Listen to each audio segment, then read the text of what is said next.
మీ గ్రామంలో మీరు చేసిన డెవలప్మెంట్ ఏంటి సార్?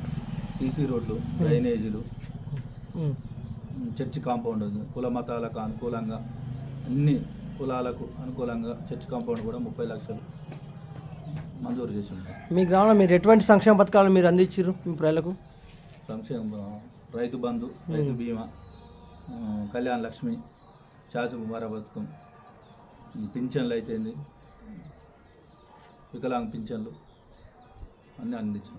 మీ ఎంపీటీసీ పరిధిలో మీరు ఎంత ఎంత అమౌంట్ మీరు బడ్జెట్ శాంక్షన్ చేసుకోగలిగారు మీ గ్రామానికి? 2 కోట్లు సార్. 2 కోట్ల వరకు 2 కోట్లు అన్ని కంప్లీట్ అయినాయి పనులు? అన్ని కంప్లీట్ అయింది సార్. మీ గ్రామంలో ప్రధానంగా ఉన్న సమస్య ఏంటి సార్ ప్రజలకు? ప్రజలకు రైతు బంధు రావట్లేదు. ఇప్పుడు గత ప్రభుత్వము ప్రతి రైతుకు రైతు బంధు వేసేది. ఇప్పుడు రైతు బంధు ఆపారు సార్. ఈ ప్రభుత్వంలో రైతు బంధు ఆపారు.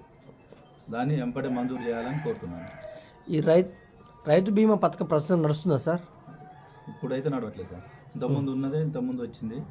గత ప్రభుత్వం ఇప్పుడున్న ప్రభుత్వానికి ఇంకా ఇంతవరకు అయితే ఎవరు ఇవ్వలేదు. కాంగ్రెస్ పార్టీ అధికారం డిసెంబర్ 9వ నాడు రైతు రుణమాఫీ చేస్తామని చెప్పి ప్రకటించింది. దాని ప్రజలు ఏమంటారు సార్? స్పందన ఎట్లుంది ప్రజలు? రుణమాఫీ ఎదురు చూస్తారు సార్.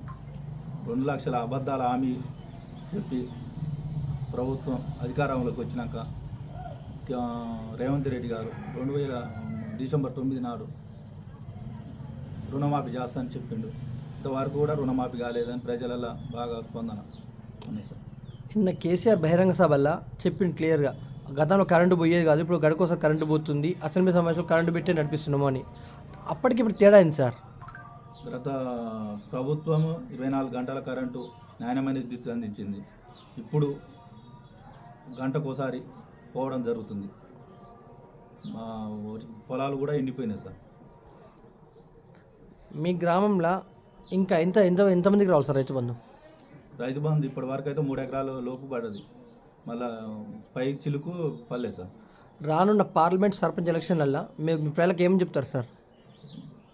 బీఆర్ఎస్ సంక్షేమ పథకాలన్నీ ఇంటింటికి మేము చేసిన అభివృద్ధి పనులు అయితే, సీసీ రోడ్లు అయితే, డ్రైనేజీలు అయితేంది, రైతు బంధు, రైతు బీమా, పింఛను, రుణమాఫీ అన్ని గురించి క్లారిటీగా చెప్పి స్థానిక సంస్థల ఎంపీ ఎలక్షన్లలో భారీ మెజార్టీ గెలుస్తుందని మేము కోరుకుంటున్నాం.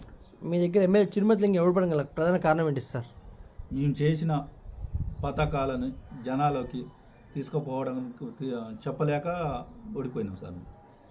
చేసిన పథకాలను మీకు గొర్రెల యూనిట్లు అని ఇచ్చారు. అందరికి ఇక్కడ ఎంతమంది తీసుకోరు గొర్రెలు? ఇంకెంతమంది డీడీలు కట్టారు? 350 డీడీలు కట్టాం సార్. అలా 100 మేజర్గా 100 వచ్చినాయి మా గ్రామ పంచాయతీకి. ఇప్పుడు డీడీలు ఇప్పుడు ప్రభుత్వాన్ని కానీ ప్రశ్నిస్తే మేము డీడీలు గత ప్రభుత్వం కట్టిందని చెప్తున్నారు. గత ప్రభుత్వం ఆయాంలో కట్టారు, ఇప్పుడు మాకేం సంబంధం అనేది చెప్తున్నారు సార్. అయితే గత ప్రభుత్వంలో మీరున్న ప్రభుత్వంలో దళిత బంధు ప్రొసీడింగ్లు ఇచ్చిర్రు, అంటే లిస్టులో పేర్లు ఇచ్చిర్రు, మంజూరు అంటే ఇచ్చిర్రు, కానీ ఎవరికి ఇంక అమౌంట్ రాలేదు ప్రస్తుతం ఉన్న గవర్నమెంట్లో. దాని మీద మీరు ఏ విధంగా చర్యలు తీసుకుంటారు సార్? దళిత బంధు విషయంలో మేము దళితులను అందరు ఏకం చేసి ఉద్యమం సాగాలని కోరుకుంటున్నాం సార్. అయితే ప్రస్తుతం మీ పార్లమెంట్ అభ్యర్థి ఎవరైతే మీకు బాగుంటుంది అనుకుంటారు మీ దగ్గర? మా పార్లమెంట్ మా అధిష్టానం ఏది చెప్తే దానికి కట్టుబడి పనిచేస్తాం సార్.